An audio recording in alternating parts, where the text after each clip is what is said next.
Hello বন্ধুরা, আজকের গল্পটি শুনলে তোমরা অনেক মজা পাবা। ছোট বোনকে করতে গিয়ে হঠাৎ মা এসে দেখে। পরে যা ঘটল তা শুনলে তোমাদের লাঠি দাঁড়িয়ে যাবে। তোমরা দেরি না করে হেডফোন নিয়ে বসে যাও। বন্ধুরা, বুঝতেই তো পারছো কেমন ইন্টারেস্টিং গল্প হতে যাচ্ছে। আর তোমাদের কাছে একটা রিকোয়েস্ট, অনেক কষ্ট করে তোমাদের জন্য ভিডিও বানাই, তাই তোমরা এই চ্যানেলটিকে সাবস্ক্রাইব করো এবং পাশে থাকা বেল আইকনটি প্রেস করুন। তো চলো কথা না বাড়িয়ে গল্প শুরু করি। আমি ঘুমিয়ে আছি, কিন্তু ঘুমের মধ্যেই আমার মনে হলো কেউ আমার খুব কাছে বসে আছে। আমাকে খুঁটিয়ে খুঁটিয়ে দেখছে। আমার কেমন জানি ফিল হতে লাগল। আমি চোখ খুলে ফেললাম। উঠে গিয়ে লাইট জ্বালালাম। দেখলাম ঘরে কেউ নেই। ঘড়ির দিকে তাকিয়ে দেখলাম রাত ৩টা বাজে। আর ঘুমাতে পারলাম না। আমি আমার ল্যাপটপে লাভ স্টোরি দেখতে লাগলাম। আমি স্টোরি খুবই পছন্দ করি। এক কথায় বলতে গেলে আমি একজন স্টোরি লাভার। কিন্তু আজ কেমন জানি ভালো লাগছে না। আমি গিয়ে বারান্দায় দাঁড়ালাম। এই শীতের রাতে আমি বারান্দায় গিয়ে দাঁড়ালাম। কিন্তু আমার মনে হচ্ছে কেউ আমাকে দেখছে। এসব ভাবতে ভাবতে আজান দিয়ে দিল। আমি গিয়ে নামাজ পড়ে নিলাম। আমি ফারিয়া সিদ্দিকী সৃষ্টি। আমি কিছুদিন আগে লন্ডন থেকে বাংলাদেশে এসে এখানে একটা নামকরা ভার্সিটিতে ভর্তি হয়েছি। আমার পরিবার বলতে আমার 2 ভাই আর আমি। আমার 2 ভাই ছাড়া আর কেউ নেই। আমার মা বাবা ছোটবেলায় মারা গেছে। তারপরই আমার 2 ভাই আমাকে নিয়ে লন্ডনে চলে যায়। আমার ভাইয়ারা লন্ডনে নামকরা বিজনেসম্যান। আমি ওখানেই পড়াশোনা করতাম।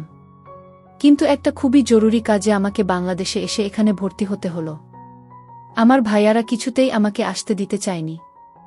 আমার ভাইয়াদের জান আমি ওদেরকে অনেক কষ্টে রাজি করিয়েছি। তাও দিত না যদি না আমার সাথে আমার 2 ফ্রেন্ড না আসত। কিন্তু তারা বাংলাদেশে দেশে আসার আগের দিনই অসুস্থ হয়ে যায়। তাই আমাকে একা আসতে হলো ভাইয়াদের অনেক শর্ত নিয়ে। যাই হোক, আমি দেখতে মাশাল্লাহ। আমার উচ্চতা 5 ফিট 6 ইঞ্চি। দেখতে একদম সাদা। আমি খুবই জেদি আর প্রতিবাদী, রাগীও বটে। ওজনও বেশি না, 5-0 কেজি। আমি বাংলাদেশে একাই এসেছি।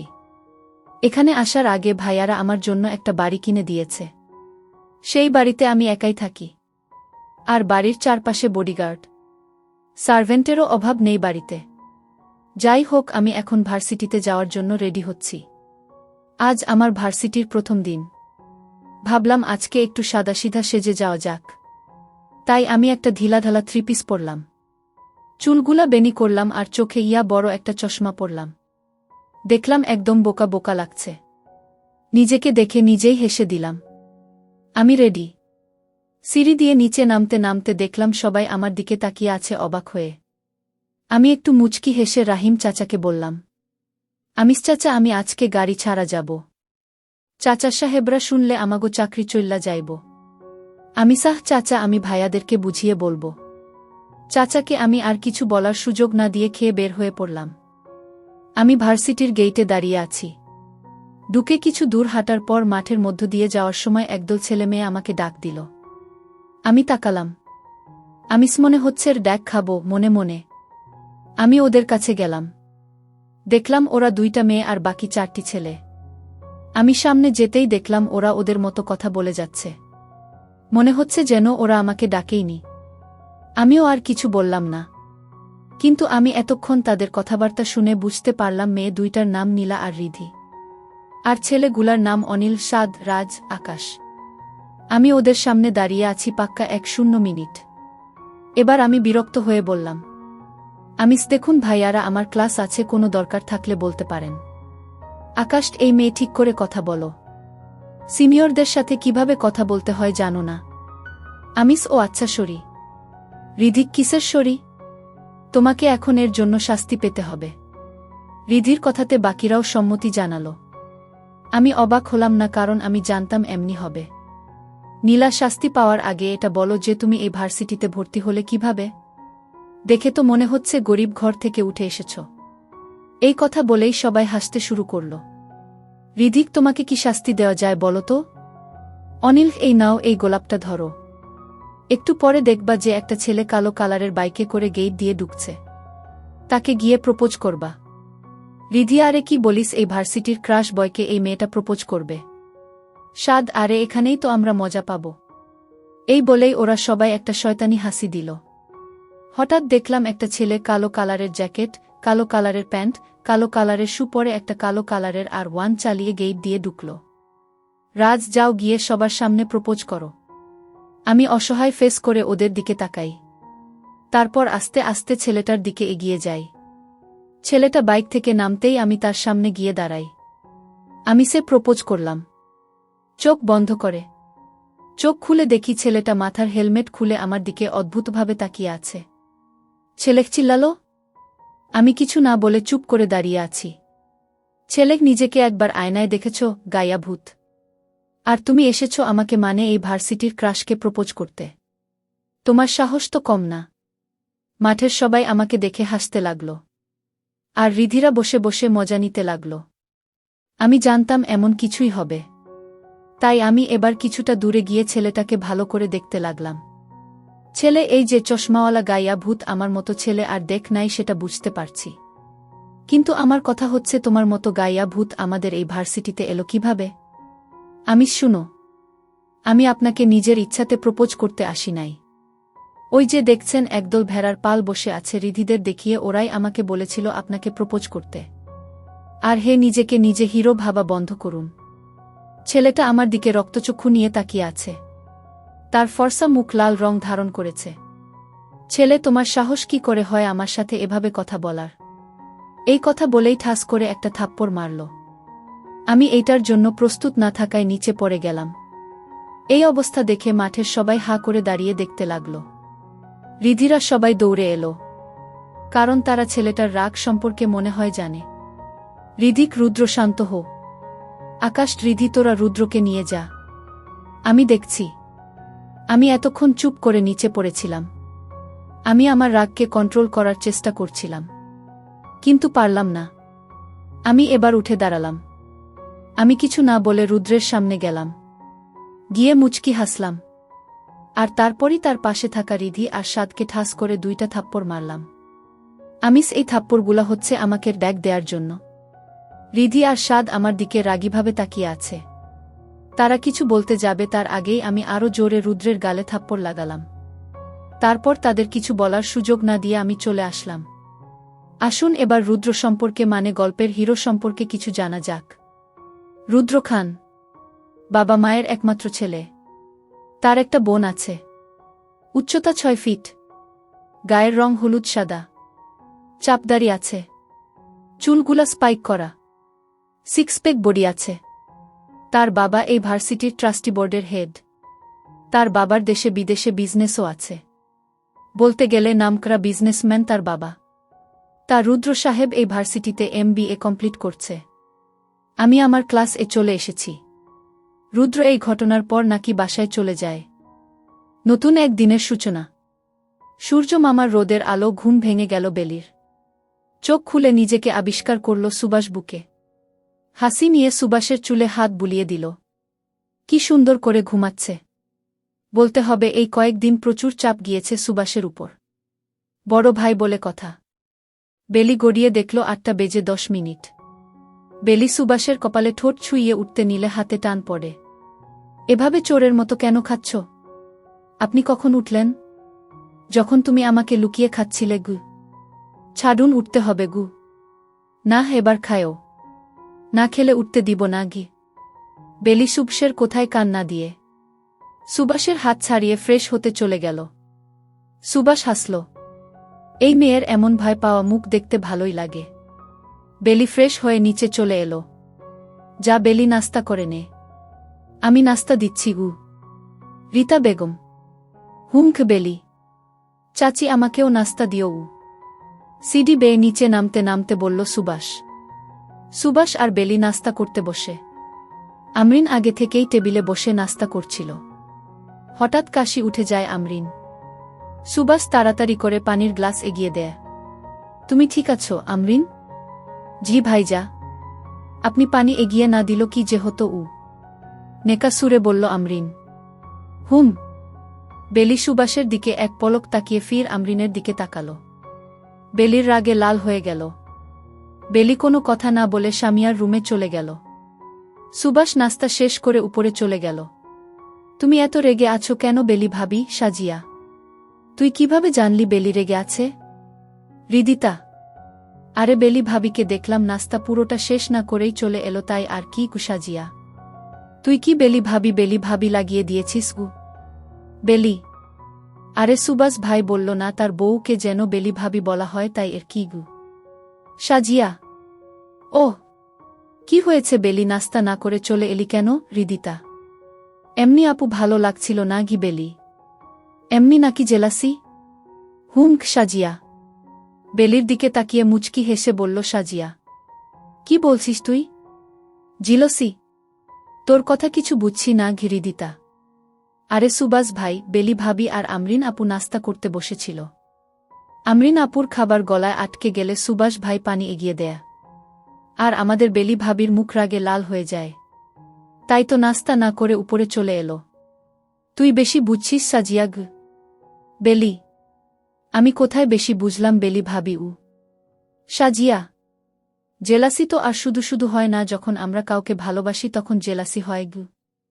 হৃদিতা, ওহো, বেলি ভাবি তাহলে সুভাষ ভাইকে ভালোবাসে গি? বেলিকে হালকা ধাক্কা দিয়ে বলল সাজিয়া, তুই চুপ কর, তুই এক লাইন বেশি বুঝছিস গু। বেলি, তাহলে কি তুই বলতে চাচ্ছিস তুই সুভাষকে ভালোবাসিস না? হৃদিতা, দেখেছিস আপু, চুপ থাকা কিন্তু সম্মতির লক্ষণ গু। সাজিয়া, বেলি এবার মুখ কুঁচকে চলে গেল। এখানে এসেছিল একটু কথা বলতে, উল্টো কি হলো, তাকে সবাই লজ্জা দিচ্ছে। বেলি চলে যেতেই সাজিয়া ও হৃদিতা শব্দ করে হেসে উঠল। দুপুরের খাবার শেষ করে ছোটরা চলে গিয়েছে পার্লারে। বেলি বাসায় সাজবে। সবাই জোর করেছিল কিন্তু বেলি যেতে নারাজ। তাই সব কাজ শেষ করে সাজতে বসেছে বেলি। আজ একটু বেশিই করে সাজবে। নিজের বিয়েতে তো সাজার কোনো কায়দা ছিল না। আজ সে যে নিজের মনের আশা পূরণ করবে। বেলি আলমারি থেকে শাড়ির প্যাকেট বের করল। এবার তো বেলি শাড়ি দেখে হোক চকিতে গেল। বেলি আর হৃদিতা সেম শাড়ি নিয়েছিল পরার জন্য, কিন্তু একই প্যাকেটে তো অন্য শাড়ি। সিঁদুর লাল রঙের মধ্যে কাতান শাড়ি। একদম মনে হচ্ছে বউদের শাড়ি। মনে হচ্ছে বিয়ে বেলির। কিন্তু এই শাড়ি এলো কোথা থেকে? শরীর প্যাকেট খুলতেই হাতে এলো চিরকুট। শাড়িটি শুধুমাত্র আমার প্রিয় কিশোরী কন্যার জন্য। যে কন্যার প্রেমে আমি আবদ্ধ হয়েছি, যে কন্যার মায়ে আমি নিবিদ্ধ হয়েছি, যে কন্যার মায়া ভরা চোখে আমার মরণ গু। চিরকুটের লেখা পড়তে শুরু করল বেলি। এতটুকুই পরে লজ্জায় লাল হয়ে গেল। আবার পড়া শুরু করল। এই শাড়ি পরা এক লাল টুকটুকে বউকে দেখতে চাই আমি। আমার বউ। আমার খুব ইচ্ছে ছিল যে আমার বিয়েতে আমার বউ একদম লাল পরীর মতো সাজবে। কিন্তু কি হলো, সব কিছু এত দ্রুত হলো যে কোনো কিছুই করা হলো না। তাই আজ আমি চাই আমার বউ একদম নতুন বউদের মতো সাজবে, যাকে দেখে আমার এই তৃষ্ণার্ত চোখ আর হৃদয় তাদের তৃষ্ণা মেটাবে গু। এই শাড়ি পরা লাল কৃষ্ণচূড়া ফুলকে দেখতে চাই আমি, যাকে দেখে আমার হৃদয়ের ধুকধুকানি বেড়ে যাবে, চোখ পলক ফেলতে ভুলে যাবে, যাকে দেখে অনায়াসে যুগের পর যুগ পর করে দেয়া যাবে গু। চিরকুটটা পড়ে বেলির মনে যেন কেমন অনুভূতি হল। তবে কি সুভাষ তাকে ভালোবাসে? তাহলে যেন এতদিন মুখে কিছু বলল না? কথাগুলো মনে মনে ভেবে সাজা শুরু করল। বেলির সাজা একদম কমপ্লিট। তখন দরজা খুলে প্রবেশ করল সুভাষ। বেলিকে দেখে থমকে গেল। একদম বউদের মতো লাগছে। চেহারায় ভারী সাজ, শাড়ির সাথে ম্যাচিং করে গলায় হাতে স্টোনের ম্যাচিং সেট, হাতে চুড়ি, চুলগুলো মাঝে সিটি করে খোপা করেছে, খোপায় গুজে দেয়া একদম সতেজ গোলাপ। বেলির দিকে এগিয়ে গেল সুভাষ।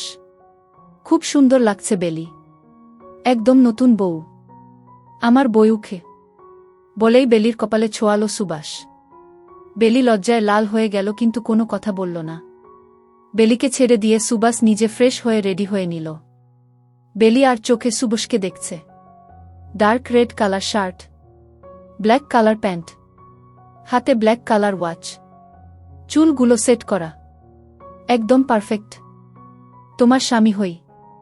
এভাবে চুরি করে না তাকিয়ে সুন্দর করে দু চোখ ভরে আমাকে দেখে নাও। সুভাষের কোথায় বেলি চুপসে গেল, কিন্তু কোনো কথা বলল না। অবশ্য আমার দিকে তাকালে তুমিও অন্য সব মেয়েদের মতো প্রেমে পড়ে যাবে গু। অন্য সব মেয়েদের মতো মানে কি হুম?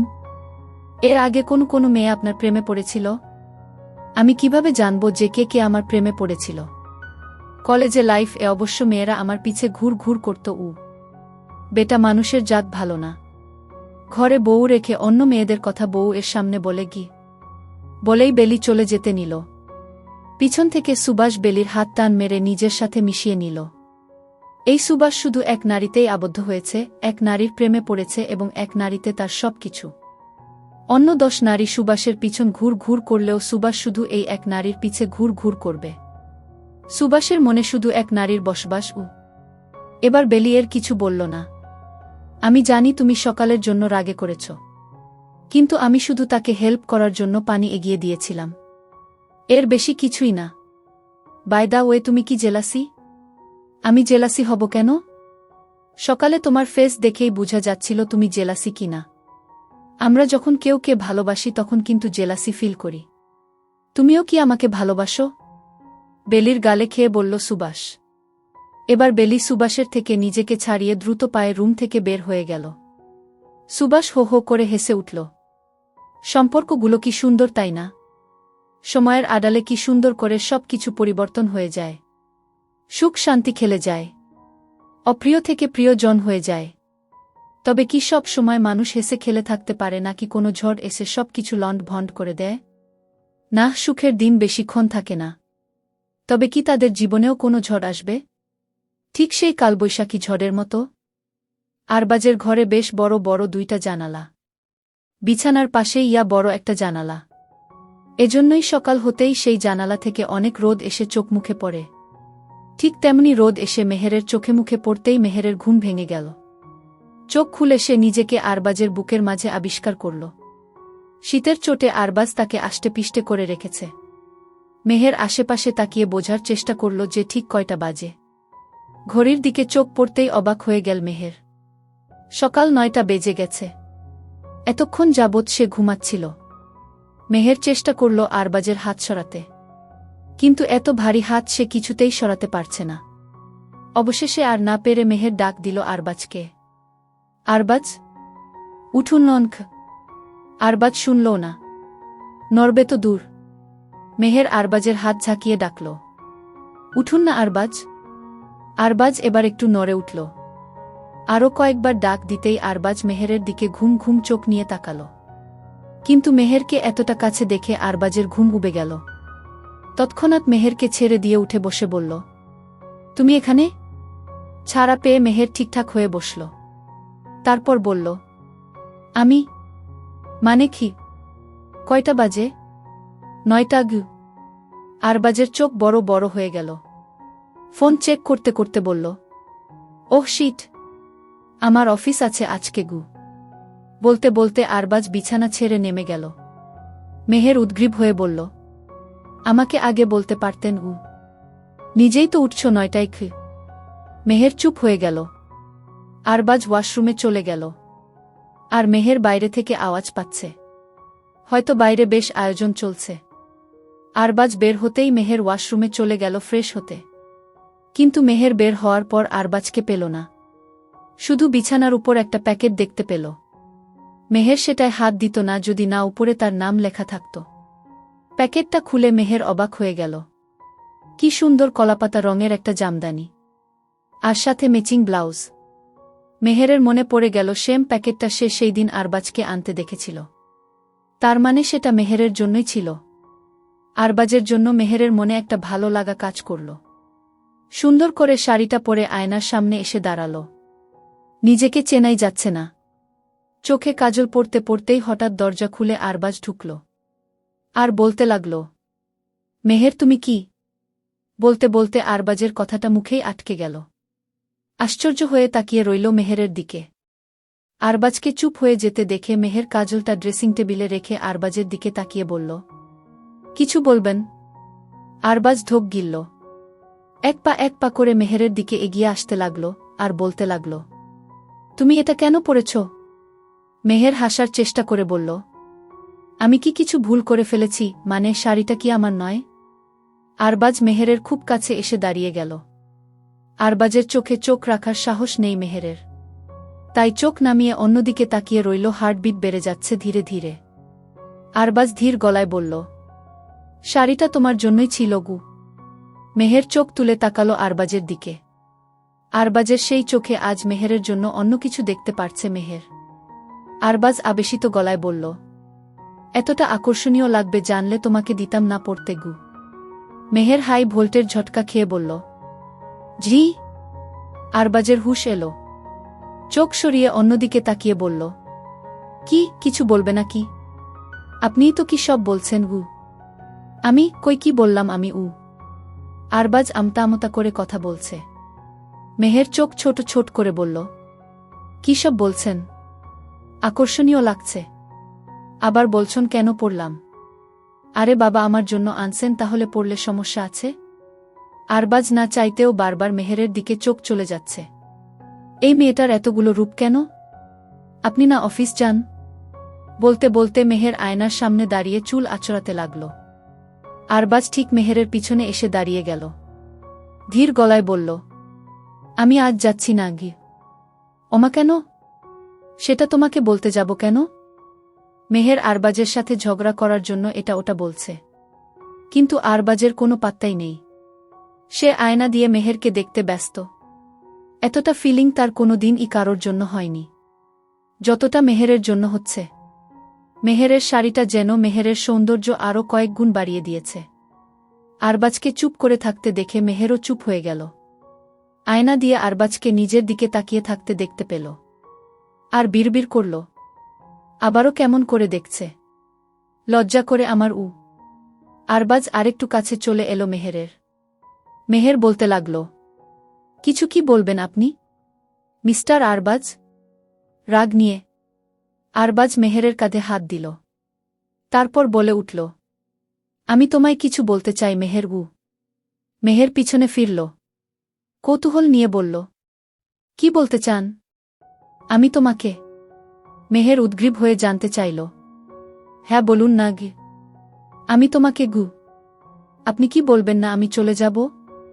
বিরক্ত হয়ে, আমি তোমাকে এটাই বলতে চাই যে তোমাকে পেতনির মতো লাগছে গি। মেহের রাগ নিয়ে তাকালো আরবাজের দিকে। আর আরবাজ হো হো করে হেসে উঠল। মেহের রাগ করে বলে উঠল, থাকুন আপনি। গেলাম আমি উ। বলে যেতে নিলেই হাতে হাত অনুভব করল মেহের। কিছু বুঝে ওঠার আগেই আরবাজের বুকে এসে পড়ল। চোখ তুলে আরবাজের চোখে চোখ রাখতেই আরবাজ মুচকি হেসে বলল, তোমার শাড়ির উজ্জ্বলতা যেন আলোকে চুপে চুপে হার মানায়। প্রতিটি পাতা প্রতিটি আঁচল যেন এক নতুন গল্প বলে, আর তুমি সেই গল্পের প্রধান চরিত্র। তোমার নরম হাসি কোমল চলনে এই পৃথিবী যেন এক মুহূর্তের জন্য থেমে যায়। তোমার উপস্থিতি এমন এক অপূর্ব মায়াজালে বাঁধে যে কেউ তাকিয়ে থাকতে বাধ্য উ। মেহের অবাক হয়ে তাকিয়ে রইল। আরবাজের কথাগুলো শুনে সে বেশ অবাক হল। মনের মধ্যে ভালো লাগার ঢেউ বয়ে গেল। লজ্জায় গাল দুটো লাল হতে লাগল। নিম্ন স্বরে বলল, বাহ, আপনি এত সুন্দর করে প্রশংসা করেন জানতাম না তো। আরবাজ বাঁকা হাসল। মেহেরের চুল সরিয়ে দিতে দিতে বলল, তোমার চুল সেগুলি যেন জগতের প্রাকৃতিক সৌন্দর্যের অঙ্গীকার। সেগুলি যেন ঝরঝরে রাতের অন্ধকারে ভেসে আসা এক চাঁদের আলো। যখন তুমি হেঁটে চলে শাড়ির প্রতিটি প্রান্তের সঙ্গে তোমার চুলের ঝাঁকুনি যেন এক অনির্বচনীয় সঙ্গীত তৈরি করে।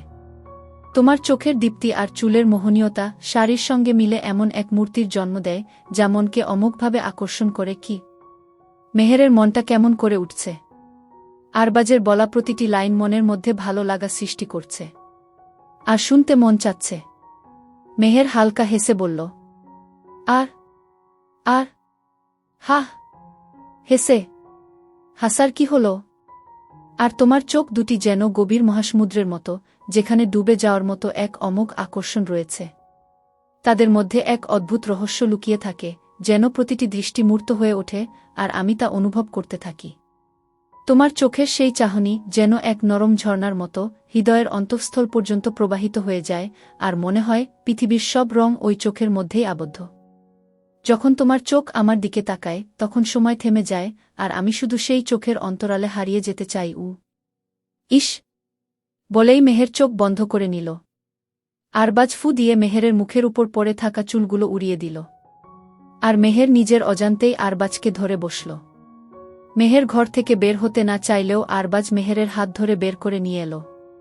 সবাই সোফায় বসেছিল। মেহেরকে দেখে মীরা হা হয়ে গেল। আর বলতে লাগল, একই রূপে ধরা দিলে সখিগু। আনিয়া মীরার হাতে চিমটি কেটে বলল, এই আসতে বলগ। মেহের আরবাজের পিছনে দাঁড়িয়ে আছে। শেহনাজ পারভিন রাগী গলায় বললেন, তোমাকে না বলেছিলাম আজ না বের হতে গু। আসলে আন্টি। শেহনাজ পারভিন নিজেই বলতে লাগল, ও হ্যাঁ, এখন তো আমি কিছু বলতেও পারব না।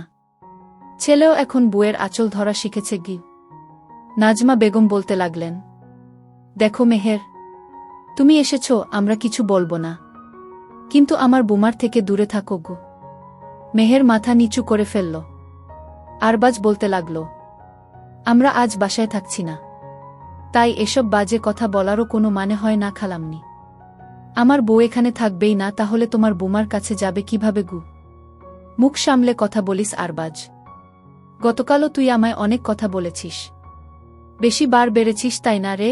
এত দেমাক কিসের তোর এই বউ নিয়ে? আগে তো ছিল না। আগে তো তোরও সহ্য হতো না গি। সহ্য হতো না বিষয়টা এমন না। সহ্য হয়তো তোমার হতো না, কেননা আমি তোমার মেয়েকে বিয়ে না করে ওকে করেছিলাম গে। আনিয়া এটা শুনে অবাক হয়ে বলল, মানে? হ্যাঁ, খালামনি চেয়েছিল তোকে আমার বউ করতে গু। What nonsense! আমি আরবাজকে বড় ভাইয়ের মতো ভাবি, ছোট থেকে ভালো বন্ধু আমরা। নাজমা বেগম ফুঁসে উঠে বললেন, বিয়ে দিতে চেয়েছি তো কি হয়েছে? অন্যায় করেছি আমি? আপা, তোর ছেলে কিন্তু আমায় বারবার অপমান করছে গি। আনিয়া বলতে লাগল, আমি যে দেশে থাকি ওখানে আমার ফিয়ান্সে আছে, মাকে এখনো জানাইনি, কিন্তু এখন জানাতে বাধ্য হলাম গু। মানেটা কি আনিয়া? না জানিয়ে তুমি? আমার ব্যক্তি স্বাধীনতা আছে মা, অন্তত এসব বিষয়ে আমায় জোর করো না গে।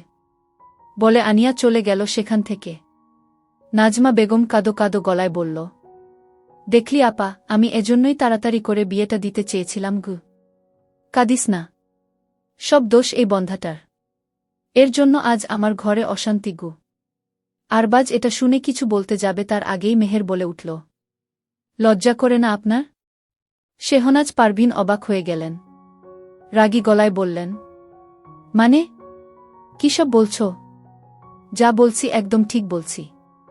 লজ্জা করে না আপনার? আপনি আপনার এসবের জন্য নিজের ছেলের কাছে ছোট হচ্ছেন।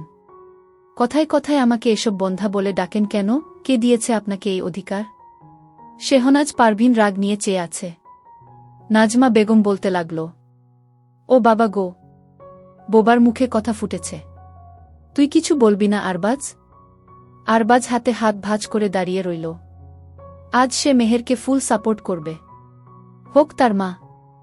ভুল তো ভুলই, এতে যদি তাকে বউয়ের আঁচল ধরা শুনতে হয় শুনবে।